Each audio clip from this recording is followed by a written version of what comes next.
Welcome to the Director's Chair with Salsa un Tumbao Caribeño. Today's program is part of CADI's 5-month series celebrating the circulations and migration of Black music and social spaces, entitled Rhythm, Bass, and Place, Connections and Reflections on Music of the African Diaspora. My name is Sabine Blazin. I am the Director of Programs here at CADI. The Caribbean Cultural Center African Diaspora Institute is dedicated to advancing cultural equity, racial, and social justice for African descendant communities through arts, culture, education, and media. CADI's work is critical to empowering our communities, and I invite you to support our 45-plus year legacy by making a gift of any amount today. Our strength is in our numbers and our solidarity to one another. So no matter how small or large your contribution, know that you're making a lasting impact. Simply click the donate button at www.cccadi.org.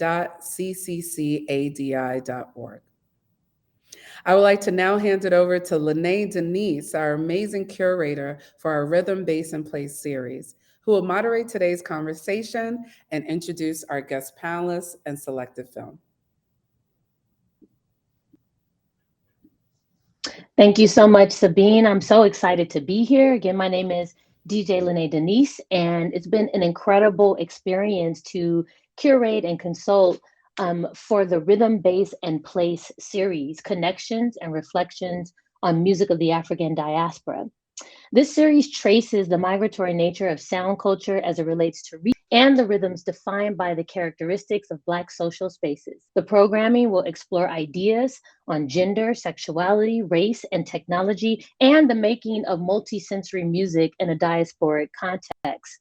Through curated conversations, screenings, and performances, we've highlighted the routes and circulations of music, and we construct a living archive through engaging stories from dance shape the sonic landscape in select US, UK, and Caribbean cities over the last 3 decades. Bringing together panel discussions, film, turntables, and dance, we remap the crisscrossing of genres, borders, people, and ideas. The series moves through the temporal dimensions of music. I am so excited to introduce this film, the producer and the filmmaker of Salsa, the documentary.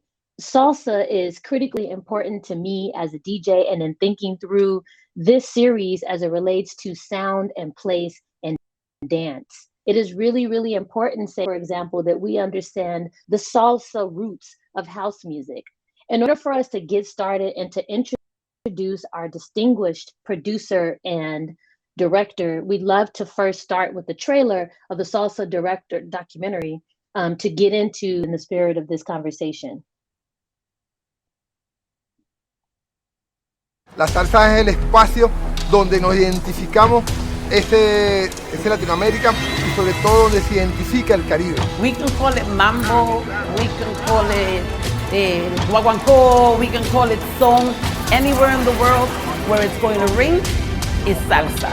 Después te vas hacia el fenómeno de la sensualidad del baile, del bailador, de la bailarina, de la mujer morena, del guajeo, de todo eso que hay dentro de este Caribe maravilloso. Yes, yes, yes. Exciting, exciting, exciting. Welcome to the distinguished guest, Jeanette Charles, who's the producer of Salsa, and also Beni Marquez, the director. Welcome. We are excited to be in this conversation about music, about movement, about dance, about culture, and about the African diaspora in Latin America and in the Caribbean. Welcome, you all. Good to see you. Hi, thanks, Lene. We're excited to be here. Yeah, thank you so much. It's a pleasure for me to stay here. Great, great. So just from the trailer alone, I'm excited. I have questions about where we can travel in a discussion about salsa music. And is it music? So perhaps we should start with just a maybe general question about how you would define salsa, considering that it is defined by place, by music, and by dance. What do you mean by salsa as a cultural movement, and how would you describe it to folks who are coming to this conversation with no understanding of what salsa is or little understanding. Yeah. First, my name is Beni Marquez. I'm from Venezuela, Caracas, Venezuela. I'm filmmaker, Afro filmmaker from Venezuela. And it's a pleasure for me to stay here and I'm talking about the salsa and the roots of the salsa. Yo creo que para analizar la salsa hay que comenzar desde la raíz. Muchas veces hablamos de que la salsa proviene de Cuba y proviene de los Estados Unidos. Sin embargo, para situarnos un poco, yo creo que la salsa como primer ingrediente principal, la salsa, tenemos que hablar de África principalmente. Sí, primero que nada, para que la salsa sea un movimiento social, tiene que haber pasado por un proceso migratorio que comenzó desde el África, cuando vinieron como esclavizados todo el pueblo negro que estuvo en Cuba, estuvo en Venezuela, estuvo en República Dominicana, estuvo en diversos países del Caribe. Y ahí es donde comienza todo lo que es a formar la salsa, ¿no?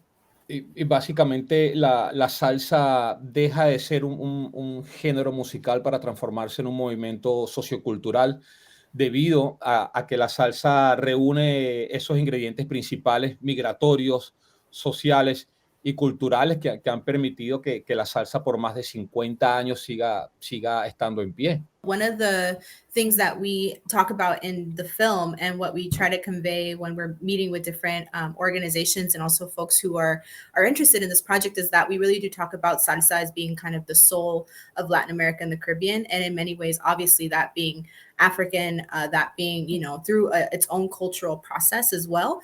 And noting that, one of the things that is super important in this documentary is also Beni's perspective as an Afro-Venezuelan immigrant and how salsa is one of the ways and one of the vehicles in which he and other communities are able to reconnect with their roots in different parts of Latin America and the Caribbean. And so that's something that we also talk about when we're thinking of salsa as a cultural movement. Mm-hmm. Absolutely. And I mean, it makes me think about cultural hybridity across the board because yes, salsa as the soul of Latin America, or as one of the souls, one of the rhythmic soul, one of many, just so that we understand that we're not talking about a monolithic group, right? Because it's interesting when you think about salsa and merengue, but then also reggaeton and reggae, right? So that the diaspora is in conversation, right? And that these rhythms are moving, with migrants and moving with folks who are, crossing borders, state-sanctioned borders. But I think what's really interesting to me and what I love about what you all are doing here is that it disrupts the dominant narrative of what we think we know, right, about Latin America. And oftentimes what we have learned about Latin America is just like folks are banditos, as you said, they're MS-13, they are fighting for our resources versus thinking about their super rich, long-standing cultural histories and cultural sort of knowledge that's produced through things like salsa. So I'm curious, when you talk about, and I've heard Beni talk about the importance of thinking through African ascendance versus descendants, right? Beni says we need to ascend, what it means, and maybe even in the context of solidarity. One question that comes up for me is there any particular region in Africa that you are able to kind of trace salsa influences to? Sí, yo creo que dibujar ese escenario sería un poco comprometido y complicado de ubicarlo en un punto exacto, pero sí creo que toda esa traza migratoria es lo que ha conformado la salsa. Cuando yo digo de ser afroascendiente, yo creo que es necesario elevar nuestra espiritualidad, elevar nuestra cultura, elevar nuestra música, elevar quiénes somos. Yo creo que es preciso en estos momentos cambiar un poco la narrativa de que siempre venimos desde un punto oscuro, desde un punto trascendental oscuro, sino más bien necesitamos evolucionar y ascender. Entonces, la salsa es eso, la salsa es un conjunto de expresiones de descendencia africana mezcladas con toda la presencia del Caribe, con toda la presencia de nuestras comunidades indígenas también. También hay que decirlo, también tenemos un legado, digamos, como que español por la parte de la melodía. Entonces yo creo que la salsa es sencillamente la expresión más latinoamericana y africana que nos da nuestra identidad. También en cuanto a la narrativa mediática de qué venimos a hacer nosotros para acá, es algo que históricamente se ha luchado, ¿no? Yo creo que en mi caso personal, yo estoy muy agradecido de estar en este país porque de alguna manera u otra me ha permitido conocer un mundo nuevo, relacionarme con las comunidades afro-norteamericanas, con todas las comunidades mexicanas, colombianas, porque aquí habitamos muchos migrantes. Pero yo vengo con la intención también de aportar y de que la gente sepa realmente quiénes somos nosotros y qué estamos haciendo, porque nosotros también estamos haciendo como migrantes un aporte cultural bien importante y la comunidad migrante hizo un aporte bien importante, por ejemplo, dentro de las comunidades como Nueva York. La salsa es producto de un sistema migratorio, por ejemplo.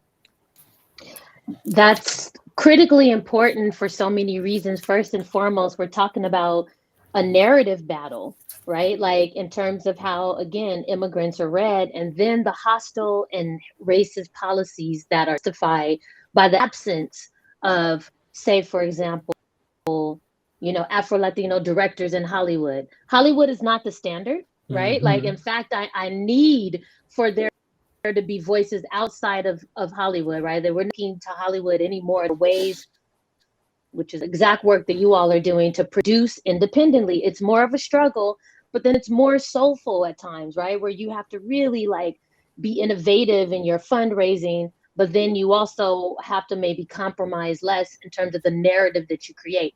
I also agree and fully agree that it's basically impossible to trace influence, right? You can't necessarily say salsa comes from Senegal and it's influenced by Ghana, and right? So it is interesting then what happens when what we call salsa travels from place to place. Is salsa in Puerto Rico the same kind of salsa in Venezuela, the same kind of salsa in the Bronx, right? And how are you all tracing how salsa changes with space and migration and location?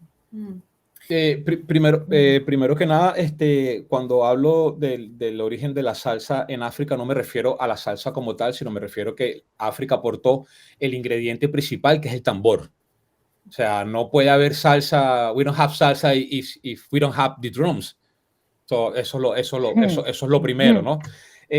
Por otro lado, yo creo que hay un gran profesor que tuve de cine que él comentaba que el cine reflejaba cómo la sociedad, cómo era un país, cómo es una sociedad. Y yo creo que eso es muy cierto. Yo no pretendo comparar mi trabajo con la narrativa de Hollywood. Yo creo que hay cines mucho más importantes que lo que pasa en Hollywood. Yo creo que hay cines mucho más importantes y más hermosos que ver, como el cine africano, como el cine latinoamericano, que está haciendo un trabajo tremendo. Entonces yo creo que este momento de contar nuestras propias historias, creo que la tecnología también nos ha favorecido en cierto punto, porque antes era muy difícil tener acceso a una cámara, tener acceso a grandes estudios. Yo creo que hoy en día podemos usar todas las herramientas que tenemos de tecnología para ese propósito, y eso es básicamente lo que estoy haciendo. Y obviamente que Hollywood también corresponde a una sociedad blanca, corresponde a una sociedad que es lo que refleja el cine norteamericano. Y yo estoy buscando algo distinto, yo estoy tratando de reencontrarnos con nuestra historia y que la gente sepa quiénes somos nosotros y cómo vivimos y cómo vemos el cine también. Yo recuerdo, para cerrar, yo recuerdo que en el 2016 yo estuve en Nigeria filmando un documental que se llama Mama África, y realmente fui con una cámara súper pequeña y pude hacer un documental hermosísimo. Creo que también los recursos forman una parte importante dentro de una producción de una película, pero creo que inclusive hasta con un teléfono uno puede contar una historia. Yo creo que nosotros estamos repletos de historia y el dinero nunca va a ser un impedimento para que nosotros podamos contar nuestras propias historias. And then I'd like to add something as well. is, I think, to the point of, you know, the documentary and its place in kind of independent filmmaking, is this has really been a very collaborative and international experience for us.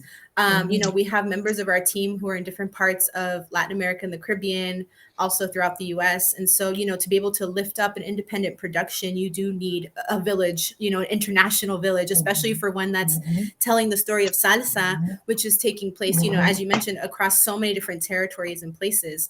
And I'll let Beni kind of respond more to that end of how we're showing salsa creatively and its distinctions in different countries.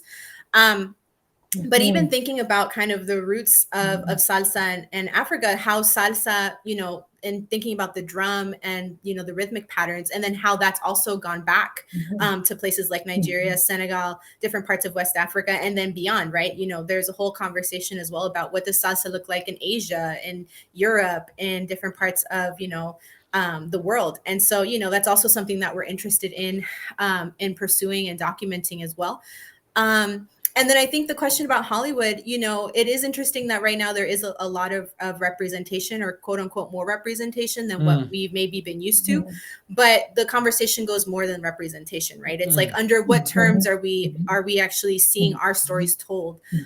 You know, are our stories only relegated to worlds of fantasy, which is something that Beni and I talk about a lot now, where, you know, Hollywood is definitely invested in storytelling, you know, from creators of color, but within certain genres, you know, and it can be somewhat limiting.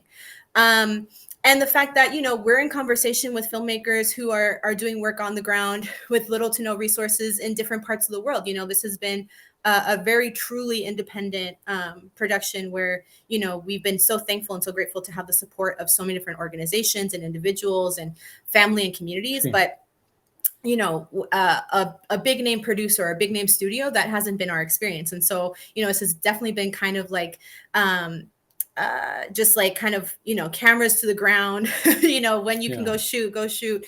And, but I think that's also contributed to the character and the flow and the visual aesthetic that you see in the film, which is very much just immersed.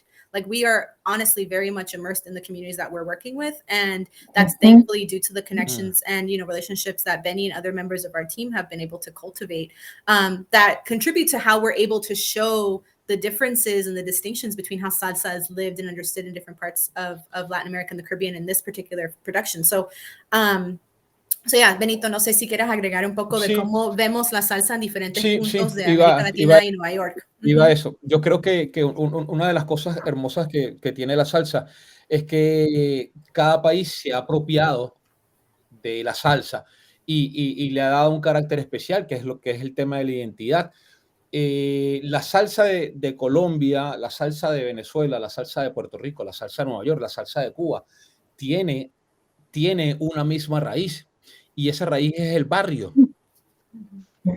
El barrio es un solo lenguaje. Yo, viajando de Venezuela a Cuba o a Puerto Rico o a Nueva York, yo me he encontrado que somos lo mismo, que pertenecemos a una misma clase social, que tenemos una misma lucha, pasamos por las mismas deficiencias o por los mismos problemas, pero también tenemos las mismas esperanzas y los mismos sueños. Solamente que cada quien, digamos, como que le da su ingrediente geográfico, pero la salsa sigue uniendo ese espacio y nos permite como que reencontrarnos y saber que tenemos historias muy parecidas. Algo bien importante también que no se conversa mucho dentro de la salsa, y es el aporte de la comunidad afro-norteamericana dentro de la salsa. Porque la salsa se da en espacios de las comunidades afro-norteamericanas, como el Bronx, como Brooklyn, como Harlem. Entonces hay un aporte súper importante de la comunidad afro-norteamericana. Marcolino Dimond fue un pianista afro-norteamericano, uno de los más grandes pianistas dentro de la salsa. Gene Cole, percusionista también, que formó parte del conjunto folclórico experimental neoyorquino. Entonces, la comunidad afro-norteamericana tiene una influencia importantísima dentro de la salsa, desde lo musical, por el jazz, por el blues. Y obviamente también compartíamos un mismo estrato social, estábamos marginalizados dentro de una sociedad racista y clasista. Entonces son muchas los elementos que unen a la comunidad afro-norteamericana con la comunidad latinoamericana. Very important. Oh, and I understood that. And I heard I heard Black Americans, blues, jazz. And I mean, and obviously, and I think salsa is important because it highlights this cultural, what do you want to say, sort of merging that happens in so many forms of music, right? We're talking about hip hop, we're talking about we're talking about, right, New Yorican jazz, we are talking about like, right? So like there's a long history of Black Americans in particular being in conversation with the Latin diaspora and the Latin diaspora and making music. So that's great. There are a couple of things.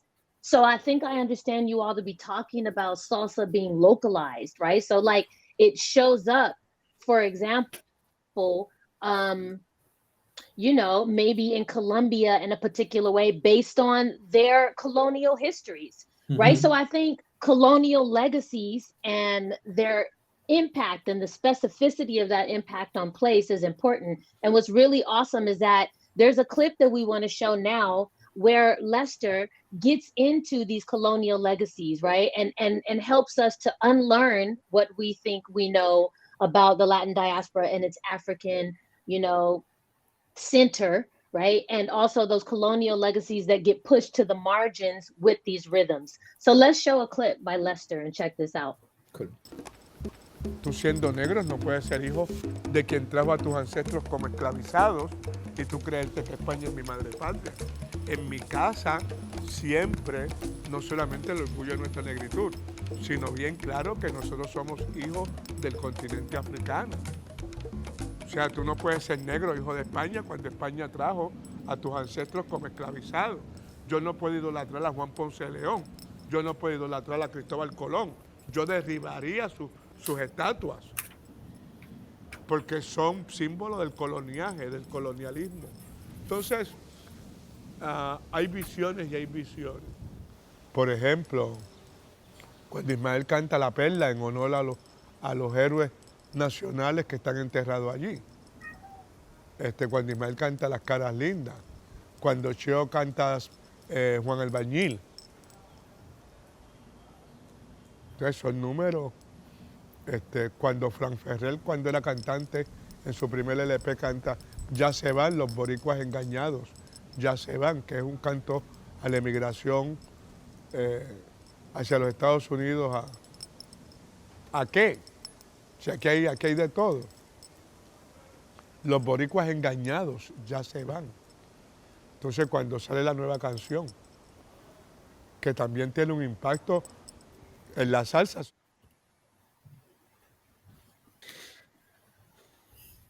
Incredible information.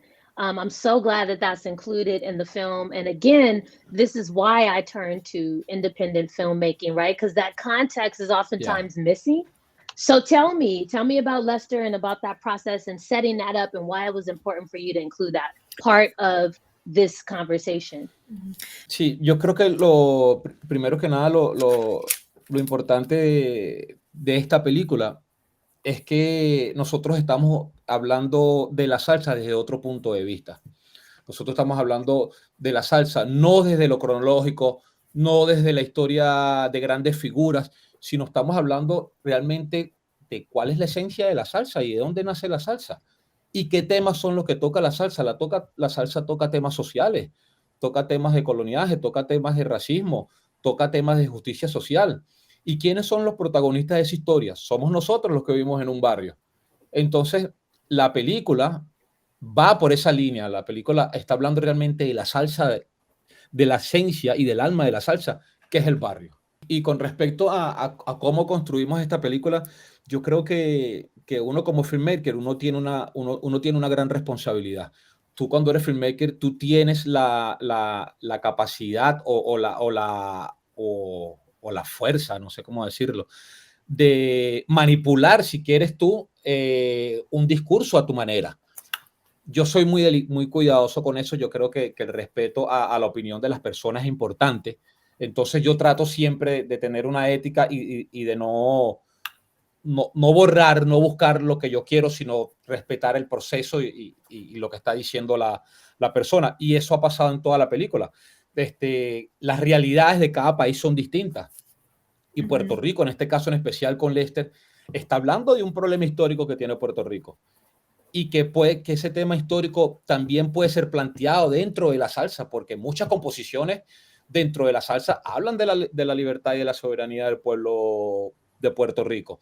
De la misma manera que en Venezuela hay diversas situaciones que se expresan a través de la salsa, igual pasa en Colombia, igual pasa en Cuba, igual pasa en todos los lados donde hay una comunidad negra marginalizada, siempre va a haber a través de la salsa una herramienta de comunicación. Sí. Y como director también la responsabilidad responde a que obviamente tú quieres llevar una visión tuya como director, pero tu visión no puede ir por encima de quienes están presentando realmente la historia. Y para cerrar, sucede algo también mucho como el hip hop. Yo creo que el hip hop y la salsa son dos fenómenos sociales y culturales que partieron desde un mismo punto, que partieron desde un mismo origen. Parten del barrio, hay un sonero, hay un MC, hay un componente de baile, hay un componente de arte plástico, pero lo más importante es que el MC y el sonero dicen una realidad, hablan de cosas que realmente están pasando. Y yo como director también pues trato de hacer, de ponerme en sintonía con eso y respetar obviamente lo que dice cada quien. O sea, en la película no hay un parental advisor, sino es necesario que se respete la voz de los que necesitan ser escuchados realmente. That's so super important. So many things come to mind. You know, I'm glad that you talked about the sonero and the MC. And I think, especially just like as a music nerd, it makes me think about, say, for example, salsa and disco, right? So I've already connected salsa to house. You can't have house without salsa, right? And you also can't have disco without salsa, right? But I think what's interesting and fun for me to think about is the aesthetics. Absolutely the political, because sadly, we don't have the luxury, you know, oftentimes to create without being under duress, right? So we know that, you know, salsa is a political movement that represents music migration and this kind of anti-colonial stance. But what's interesting to me is that the anti-colonial stance can also be read by a series of Africanisms, right? So within salsa, you get call and response, right? You get improvisation, you get syncopation, you get polyrhythms, many rhythms at once. And then you get the dance, right? It's a complex sound system with a dance, right? And the dance requires collaboration and intense coordination, right? There are salsa classes around the world, right? And white folks often stumble over these rhythms. So part of it is that it's coded, right? So that's what I love so much about salsa, is that where those Africanisms live. But then maybe we can move this conversation. I want to ask two questions so that we can bring the clip by melody into the conversation. But first, I want you to talk a little bit about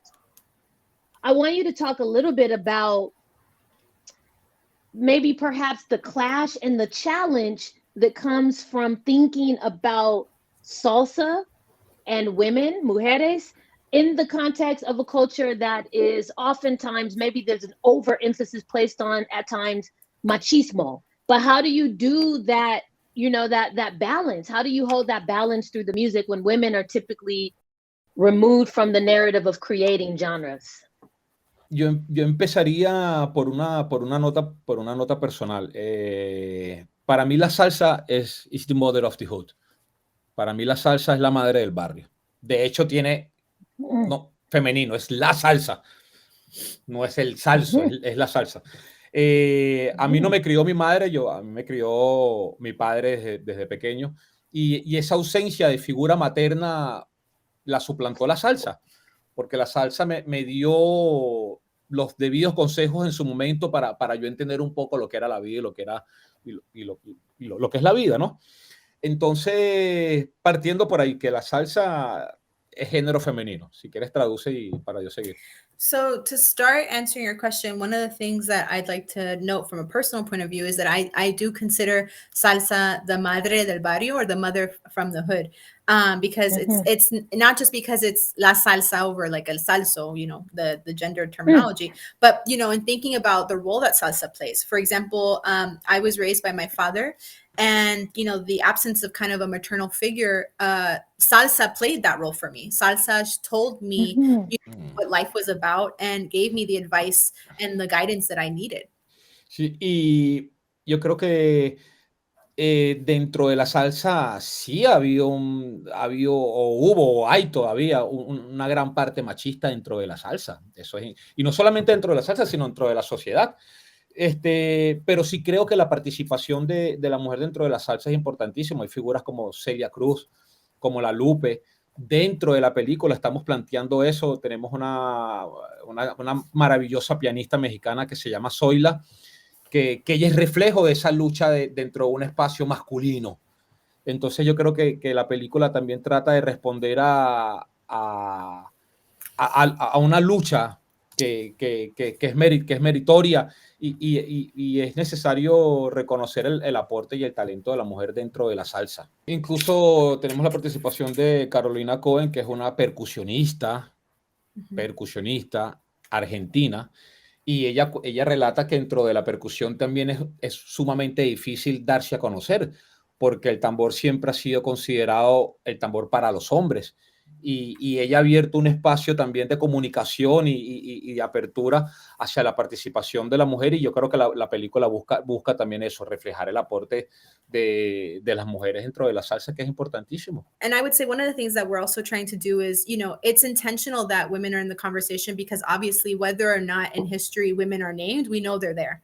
And so that's one of the things that we're trying to do, is make sure that it's not something like, oh, we need a woman here, we need a woman to talk about this, but more so like, we know there are women who are soneras, we know there are women who are pianists, we know women who are playing all different types of roles, who are not just like the pretty dancer. That's something that we also want to emphasize, is you can have beautiful, skillful, artful dancing, and there's a lot of representation of women in that space. But we want to make sure that we're, including women across the conversation and across, salsa's history, which is why, having the participation of someone also like Melody from Cali is super important, because she gives us that historical context and that depth.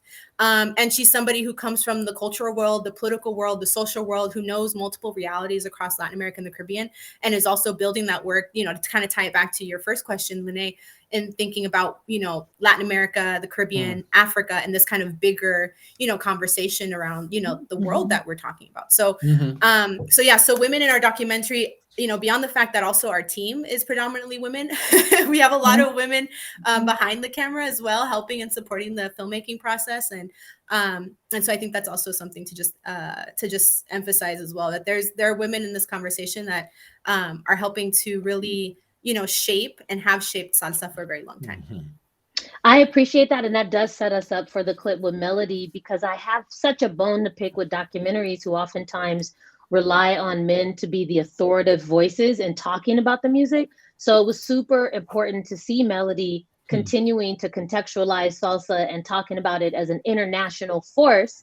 That's one thing. But I also want to encourage our audience to check out the Salsa documentary website, because you do something different, which is that you show who makes the film, right? That there are images attached to the film, the cinematographer, that you can see this collaboration, right? It's not the one star, director, which Hollywood wants us to replicate, but it is indeed, as you said, a communal, collaborative kind of co-authoring project. So let's check out Melody, this important voice, and what she has to say about salsa and internationalism.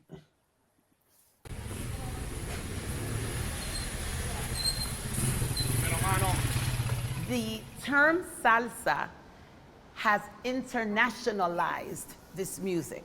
We can call it mambo, we can call it guaguancó, we can call it son.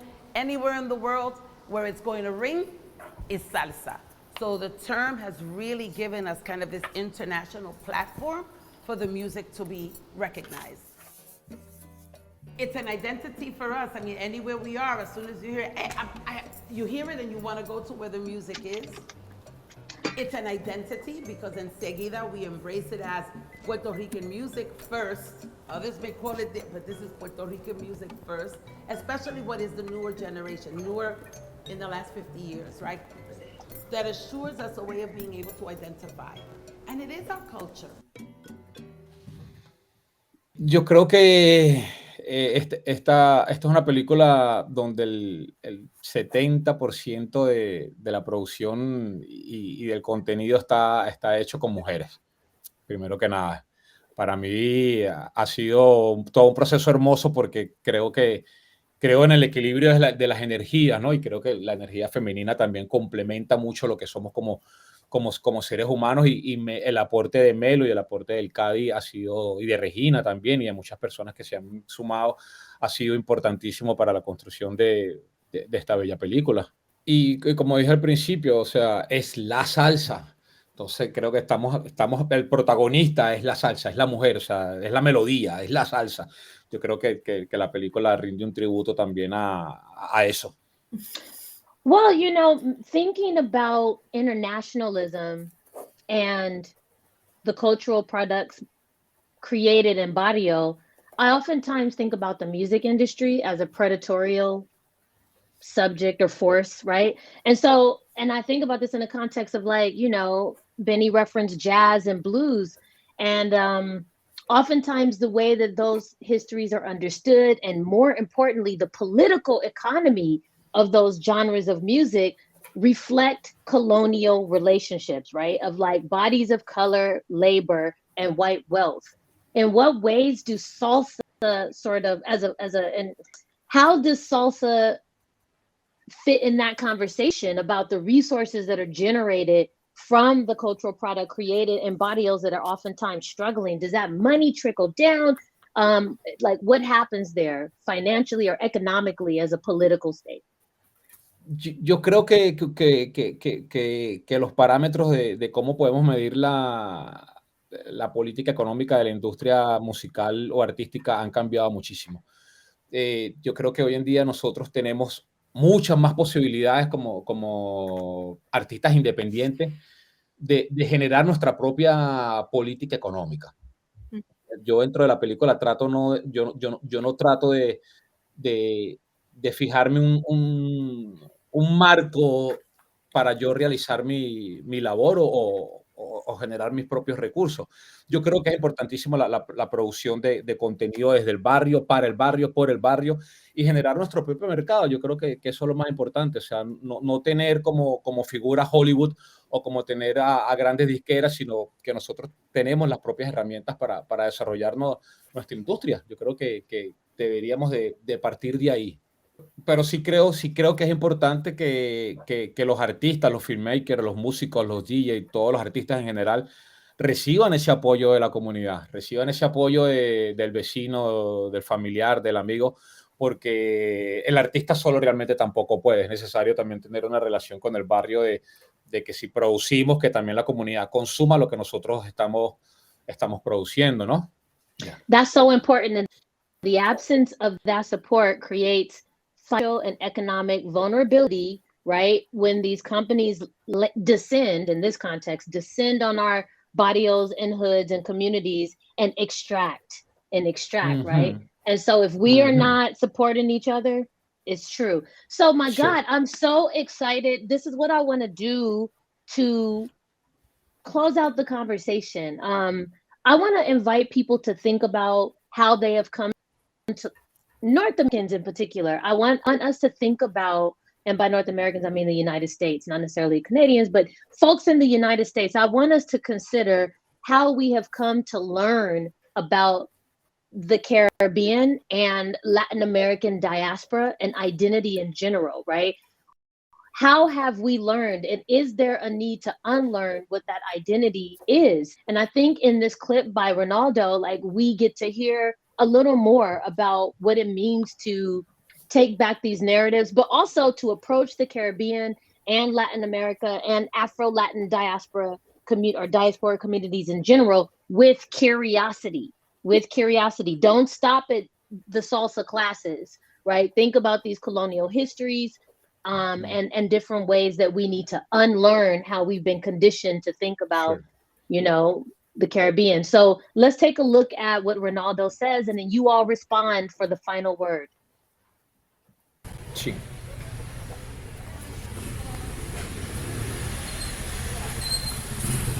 La salsa es el espacio donde nos identificamos ese Latinoamérica y sobre todo donde se identifica el Caribe. Un Caribe que entendemos como el Caribe ampliado. La salsa es el espacio donde el latinoamericano encuentra su forma de ser. En la salsa está la crónica de lo que somos como grupo humano, de lo que somos como nación latinoamericana. Yo creo que primero que nada el respeto. Yo creo que el respeto es importantísimo para conocer otra cultura. En mi caso personal, cuando yo me acerco a la cultura de la comunidad afro-norteamericana, siempre lo hago desde el respeto, desde el amor, desde las ganas de aprender y de conectarme, porque la cultura afro-norteamericana también es mi cultura, porque todos venimos del África. Entonces hay una relación bien bonita entre nosotros. Entonces, acercarse a la cultura latina no está prohibido, todo lo contrario. Nosotros los invitamos a todos a conocer nuestra cultura, pero siempre desde el respeto. No es solamente la danza, no es ir a una discoteca y dar 3, 4, 5 vueltas y decir que ya yo bailo salsa. Yo creo que por eso es esta película, para que la gente sepa que lo que tú estás bailando tiene una importancia para nosotros, que lo que tú estás bailando significa 500 años de tratando de ser libre, de que ese movimiento del cuerpo que estuvo preso, que estuvo castigado, pues hoy en día tiene la posibilidad de ser libre. Pero para que ese movimiento para que ese cuerpo se mueva en libertad, ha tenido que pasar por un proceso de descolonización y un proceso de lucha de libertades muy grande. Entonces, son bienvenidos desde el respeto, desde el amor, desde el acercamiento de lo bonito. Por otro lado, bueno, nada, sumamente agradecido por esta oportunidad de conversar un poquito sobre la película. Los invitamos también a seguir nuestras redes. No sé si quieres agregar algo más, Jeanette. I'm so thankful to be able to share and to talk with you today. Yeah. And also want to invite everyone to follow our social media and our platforms. And then I'll add just to say that I also think this has been a really amazing conversation, and we're so excited because, where we are now with this documentary, we've worked on this documentary during the entire time of COVID, so it's been a process, and it's felt like a very long one as well, because there have been so many limitations on our ability to travel, and our ability to, just engage, during a time where so many folks and so many people in our communities are also, really struggling right now because of, not just the medical situation, but financial situation happening globally. And, one of the things that we're most thankful for and also most excited about is the way that salsa does come up as a way to express, not what folks are just going through or dealing with from a challenging point of view, but also an expression of joy, of happiness, of history, of culture. And so, that's another thing that we celebrate in this film, and that, we're really glad that we have the opportunity to share with folks today. And just a call to folks who are interested and who are watching, who may not know where to start in terms of their project. The most important thing is to just start doing little by little. Like, there are days where we're working on this all day. There are days where we only have an hour, because we also have other jobs. We have, very full lives and responsibilities, but the only person who's going to be able to see your project to fruition is you. And that's something that we've learned, and that I know I've learned in this process, and learned from Beni, who's, had many more years of experience doing documentary films from an independent background, is, really, if you want to see your film streaming, you want to see it online, you want to see it in festivals, you want to see it in your community, it's really about just what you have. And there are times where we have $0 to spend on the film, but we're working on it every day. So just to say that it is possible, it's not easy. But when you're in love with, your culture, your people, the story, that's what keeps us motivated. And just the excitement that folks have had, we're on social media and people are just like, when is this coming out? And we're working on it. We are working on it every day to make sure that it can come out. And just, it's been such an honor and a pleasure to share with you, Lene, and with Gabi, and just reiterate all of our thanks and support to everyone who's watching. Sí, gracias, Line. La verdad es que estamos creando una recolección de fondos para la película. Eso es importantísimo también agregarlo. Bueno, nada, agradeciéndote agradecido por la participación, por este tan bello momento. Y esta es una película que está hecha con mucho amor, con mucho respeto, con mucho cariño. Y creo que esta película va a aportar va a generar nuevas conversaciones sobre cómo vemos la salsa en los Estados Unidos y en el mundo, que no solamente es baile, sino que la salsa tiene un componente social y de lucha y de libertad que es bien importante reconocerle su justo mérito. Okay. I think on that note, first of all, thank you all so much. And I'm so glad that you brought in the notion of pleasure in the midst of it all, right? So yes, resistance, of course, but also pleasure. And so I think that I am so excited about what this film will offer. I plan to teach it and to share it and to think with it. And so thank you so much, Jeanette Charles, for just your wonderful work as a producer. And of course, Beni Marquez as the director. Shout out to Venice. And I am super excited to see Salsa the documentary when you all release it. So looking forward. Thank you so much. Thank you so much.